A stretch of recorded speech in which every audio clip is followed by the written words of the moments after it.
Cum mica salis, el sabor de las palabras.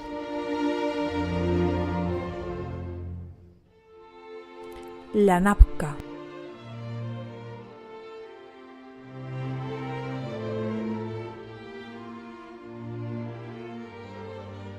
En el capítulo anterior nos habíamos quedado en los momentos posteriores a la Segunda Guerra Mundial.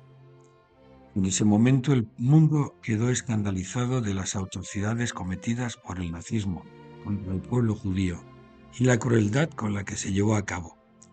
Esto creó un ambiente favorable para la idea de establecer un Estado donde el pueblo judío pudiera vivir en paz.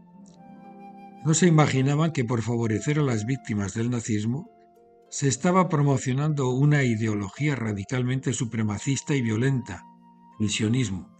Iba a acarrear consecuencias devastadoras hasta el día de hoy. En aquellos años, el Imperio Británico gobierna el territorio de Palestina, arrebatado al Imperio Otomano desde la Primera Guerra Mundial, en 1917. Casi 3 décadas después, los británicos han quedado muy debilitados después de la Segunda Guerra Mundial y tienen enormes problemas para la descolonización de la India. Tienen prisa por marcharse de Palestina y no se complican la vida en esta zona del mundo, aunque inspirados en la Declaración Balfour, eran proclives a la creación de un Estado judío.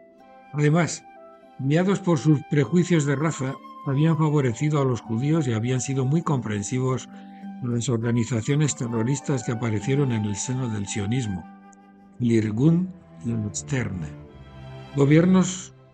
Movimientos violentos que protagonizaron atentados como el del Hotel Rey David, que dejó varios muertos. Los británicos siempre favorecieron, salvo raras excepciones, las bravuconadas y agresiones de estas organizaciones, y en ocasiones colaboraron con ellas contra los palestinos. Hacia el final de la ocupación británica, las Naciones Unidas emiten en noviembre de 1947 la resolución número 181, en la que se declara la existencia de 2 estados, el judío y el árabe. Aunque de entrada le otorgaba un 56% del territorio al futuro Estado judío, que solo representaba un 33% de la población. Por eso una buena parte de los países árabes votó en contra. Los judíos también protestaron, pues consideraban que eso no correspondía con su proyecto de Estado judío. Ellos querían todo. Como dice el historiador judío Ilan Pappé, la injusticia era entonces tan visible como lo es hoy. La resolución entregaba a los judíos, que poseían menos del 6% de la totalidad de Palestina y constituían no más de 1/3 de la población, más de la mitad del territorio. Además, la mayor parte de las tierras fértiles se adjudicaban a los judíos. Por otro lado, más de 500 aldeas árabes quedaban dentro del territorio judío. El plan no contentó a nadie y fue la base de lo que vino después. Varios palestinos destacados propusieron que esa resolución fuera presentada a la Corte Internacional de Justicia, pero los acontecimientos se precipitaron. Los británicos se negaron a aplicar el plan y se marcharon el 15 de mayo de 1948, dejando el país en manos de 2 fuerzas paramilitares judías antes mencionadas. Los ejércitos árabes se movilizaron para impedir la creación del Estado de Israel, aunque con pocos efectivos y menos convicción. No podemos entrar en todos los detalles de este conflicto. Lo que sí está claro es que el plan de partición de las Naciones Unidas proponía ni más ni menos que el despojamiento de sus tierras ancestrales a una parte de la población que había vivido en la zona desde hacía siglos. A este respecto, Ben Gurión, el primer presidente de Israel, lo tenía bien claro. Él, con un grupo al que llamó la consultoría, elaboró el Plan Dalet, que significaba la destrucción de las aldeas palestinas, expulsión de la población y en muchas ocasiones la matanza sistemática de sus habitantes. El libro de Ilan Pappé, que cito en la descripción, detalla los pormenores de esta limpieza étnica. Lo que está claro es que desde el inicio del proyecto sionista hay una voluntad decidida de eliminación de la población palestina. Esto queda evidenciado examinando los documentos de este mencionado Plan Dalet, al que tuvo acceso el historiador Ilan Pappé. que le hicieron adoptar la causa palestina. Desde el inicio del Estado de Israel hay un proyecto de crear un solo Estado, con una sola población. Durante décadas, Israel ha mantenido en la marginación total a la población palestina, a la que ha privado de sus derechos más fundamentales.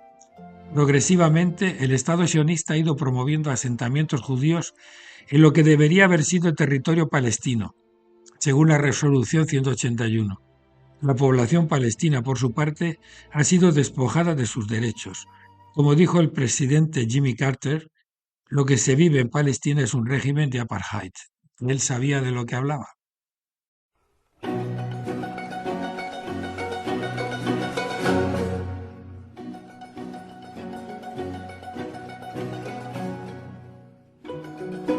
La documentación de aquellos momentos de constitución del Estado de Israel prueba de manera inequívoca que la discriminación de la población árabe, la exclusión sistemática y el empleo de la violencia hacia quienes se consideraban como ciudadanos de segunda o como animales, según las declaraciones de algunos miembros del actual gabinete de Netanyahu, es algo consustancial con el Estado de Israel.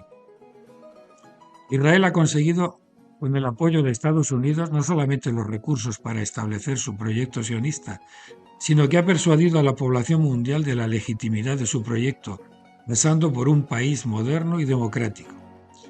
Yo mismo recuerdo un bestseller de los años 70, Oh Jerusalén, que leí en su momento y que con la perspectiva de los años he valorado como una obra de propaganda sionista. El cine, los medios de comunicación han ido blanqueando esta situación de apartheid. En el año 2004, Greg Philo y Mike Berry, en su libro Bad News from Israel, demostraron en su investigación periodística, analizando el estilo y la forma con que se dan las noticias en toda Europa, que el ciudadano medio tiene una información muy sesgada de todo lo relacionado con el conflicto israelo-palestino. Y no es casualidad. La colosal máquina de propaganda audiovisual, impresa y mediática ha trabajado a conciencia para que se tenga una visión deformada de la realidad, de acuerdo con el relato sionista. Pero esto parece estar cambiando a raíz del último conflicto que se inició el 7 de octubre de 2023, planteada inicialmente como la repulsión justificada de un ataque. La respuesta de las fuerzas de defensa israelíes se ha ido convirtiendo en una gigantesca operación de exterminio, en la que no se han escatimado esfuerzos, bombardeo sistemático de hospitales, escuelas, universidades, zonas residenciales, bombardeos a campamentos de refugiados, disparos a la muchedumbre que se congrega para recibir alimentos. Hemos visto a soldados israelíes bromeando delante de cadáveres o con la ropa de sus víctimas, todo esto en tiempo real. Hemos visto el arrasamiento de una zona de varios centenares de kilómetros cuadrados.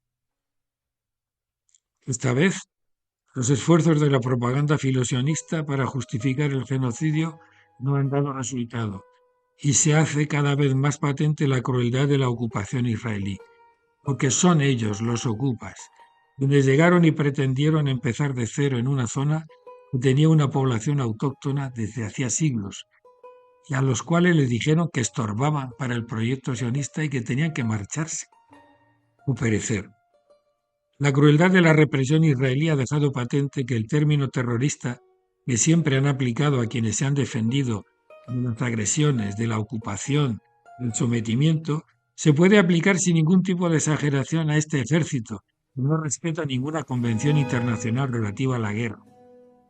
Aplicar la etiqueta de antisemita a todos quienes estamos enérgicamente en contra de este genocidio planificado huele a argumento oxidado, rancio e injustificable. Si algo queda patente en estos años de destrucción de Gaza, es que el sionismo es una ideología criminal, de la que incluso se distancian muchos judíos. Esperamos que el cambio de conciencia en la opinión pública internacional vaya aumentando la presión frente al Estado sionista y frente al gran patrocinador de todo esto, que no es ni más ni menos que el gobierno de Estados Unidos, siempre su principal valedor. Deseo que este podcast contribuya también al cambio de mentalidad, siempre en favor de un mundo más justo y fraterno. Has escuchado un podcast de salesianos.info. Suscríbete a nuestro canal en las principales plataformas de audio como Salesianos España.